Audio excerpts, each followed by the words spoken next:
Bizler üniversite öğrencileri olarak sürekli olarak Filistin halkının, Gazze halkının, mazlumların sesi olmak için belirli aralıklarla yürüyüş düzenleyip, fotoğraf sergileri düzenleyip arkadaşlarımıza bu anların hatırlatılması için mücadele gösteriyoruz. Adana'da üniversite öğrenci sayımız yaklaşık 60.000 öğrenci. Ama maalesef duyarlı öğrencilerimizin sayısı çok az ve gün geçtikçe biz onlara ulaşmak için çaba gösteriyoruz. Aslında yürüyüşlerimizin, haykırışlarımızın sebeplerinden biri de hem dünyaya bu zulmü duyurmak, sessiz kalmadığımızı insanlara göstermek istiyoruz, hem de sessiz kalmak için mücadele gösteren, vicdanlarının üstü toprak bağlamış olan arkadaşlarımızın o vicdanların üstündeki toprağı atmak için mücadele gösteriyoruz. Onların yanında olmak istiyoruz. Biz onlara aslında bir suçlama gerçekleştirmiyoruz. Onların bilselerdi yapmazlardı düşüncesiyle onları hatırlatmak amacıyla buraya geliyoruz. Bir aradayız ve üniversiteli kardeşlerimizden sağ olsun bizleri yalnız bırakmayanlar var. Sizler bizimle birliktesiniz. Üniversite yönetimimiz de sağ olsun bizleri bu konuda destekliyor, imkanlar sağlıyor. Elimizden geldiğince, imkanımız oldukça, sesimiz gür çıktıkça bu haklı mücadelemizi duyurmak için sonuna kadar mücadele edeceğiz biiznillah. Bizler isteriz ki tüm dünyadaki Müslümanlar olarak bir araya gelelim, kardeş olalım. Muhammed Aleyhisselam'ın da buyurduğu gibi müminler kardeştir. Biz bir araya gelince Allah'ın izniyle birlikte çok daha büyük işler yapacağımıza inanıyoruz. Daha az önce de örnek verdiğim gibi Adana'daki 60.000 öğrencinin 50.000'i bir araya gelsek biz Allah'ın izniyle tüm dünyayı yerinden oynatabiliriz. Varsın olsun biz elimizden geldiğince mücadele edelim. Karınca misali safımız belli olsun. Nerede duracağımıza bakarız. İslam ülkelerinin liderlerine de biz yine bir çağrı yapıyoruz. Vicdanlarının susmamasını, bu zulme karşı sessiz kalmamalarını kendilerinden istiyoruz. Bizler gençler olarak sokaktaysak, sahadaysak, bugün üniversitede, yarın Adana'nın sokaklarında zulme karşı haykırıyorsak, İslam ülkesi liderlerinin de bu konuda bizden çok daha üstün imkanlara sahip olduğunu biliyoruz ve onlardan yine bu konuda sizler aracılığıyla tekrardan ricada bulunuyoruz. Bu zulme sessiz kalmayın. Gelin birlikte haykıralım sesimizi. Şu an dünyanın sessiz kaldığı, zulmün gerçekten arşa ulaştığı ve birliğin dirliğin hala bu zulme karşı henüz tam anlamıyla sağlanamamasının üzüntüsü içerisindeyiz. Ama bizler Türk milleti olarak Müslüman kardeşlerimizin, zulüm altındaki bütün kardeşlerimizin yanında olmak zorundayız. Ben bunu bir diriliş meselesi görüyorum. İnsanlık ayağa kalkmalıdır. Bizler elhamdülillah Müslümanız. Cenab-ı Allah ne diyor? Bismillahirrahmanirrahim. İnnemel müminine ihvetün diyor. Muhakkak ki müminler kardeştir. Eğer kardeşlerimiz zulüm görürken sessiz kalıyorsak arş tepemize çöker diyorum. Herkesi bu zulme karşı direnişe davet ediyor. Bence şu an en büyük ziyanda olan onlardır. Eğer bir İslam lideri, bir Müslüman ülkenin lideri politik anlamda da, siyasi anlamda da Filistin'e karşı yanında alacak şekilde politikalar yürütmüyorsa Müslümanlığından da, liderliğinden de ağır etmesi gerekir. Dünyanın gözü önünde 3 maymun oynanarak böyle bir soykırım uygulanıyor. Yani dünya kamuoyunun buna sessiz kalması çok zalimce. Zaten farkındayız, Avrupa'da ve diğer ülkelerde halklar daha o noktada daha yani faaliyetler yapılıyor, etkinlikler yapılıyor, eylemler yapıyorlar.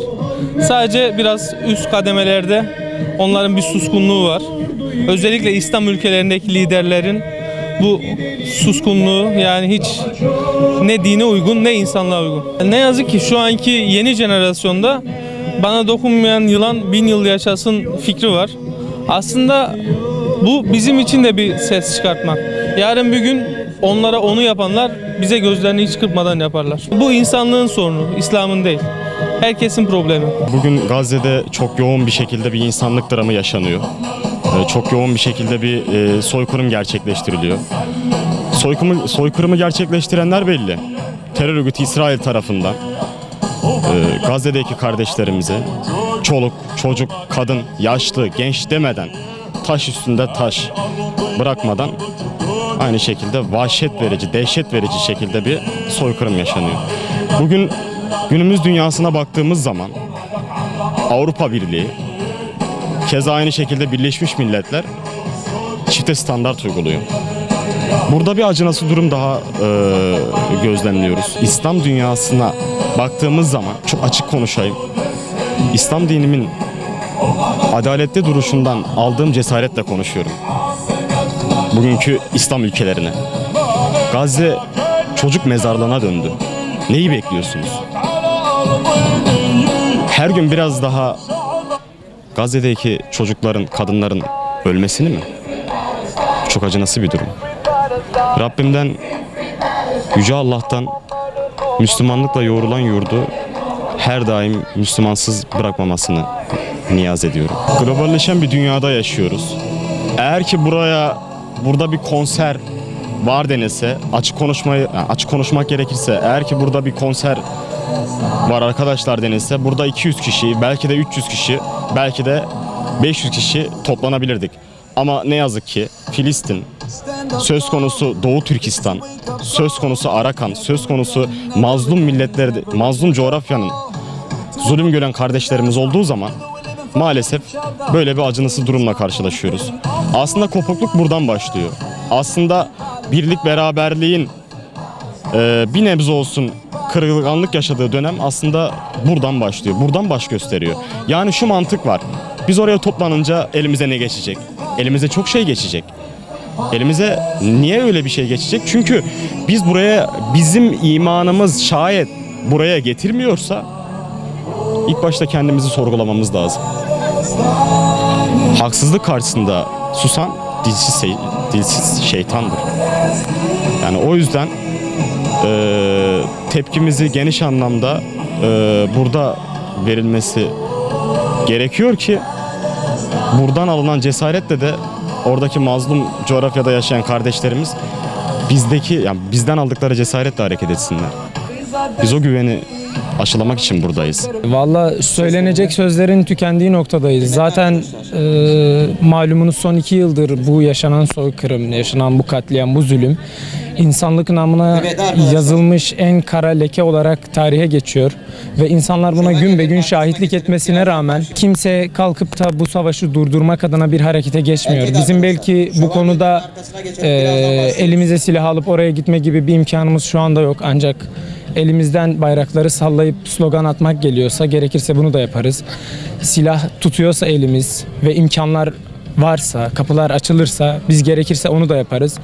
Ancak şu anda bu soykırımı durdurmak adına yapabileceklerimiz bunlarsa biz bunları gönlümüzce bir hakkını yapmaya gayret ediyoruz.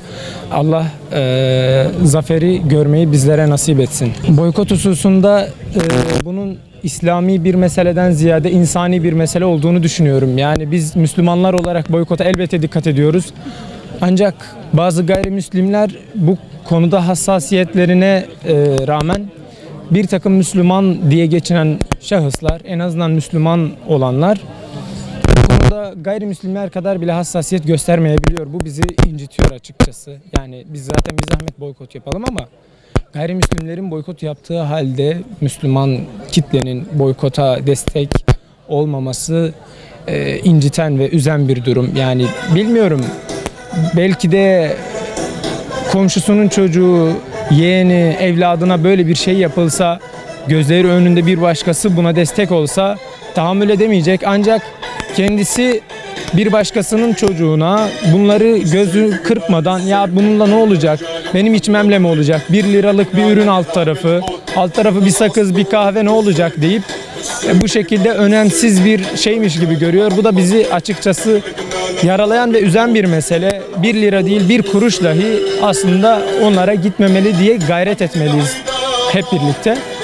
Dediğim gibi gayrimüslimler bile bu konuda hassasiyet gösterirken Müslümanım diye geçinenlerin bu konudaki hassasiyetleri ümmetçe bizi yaralıyor, üzüyor ve istikbale yönelik bu zaferin gelmesine engel oluyor, bunu geciktiriyorlar. Zafer yakındır, muhakkaktır. Biz bunu ümit ediyoruz. Rabbim bu zaferi bize görmeyi ve bu zafere giden yolda bizim elimizle mücadele edebilmeyi nasip etsin diyorum. Allah razı olsun.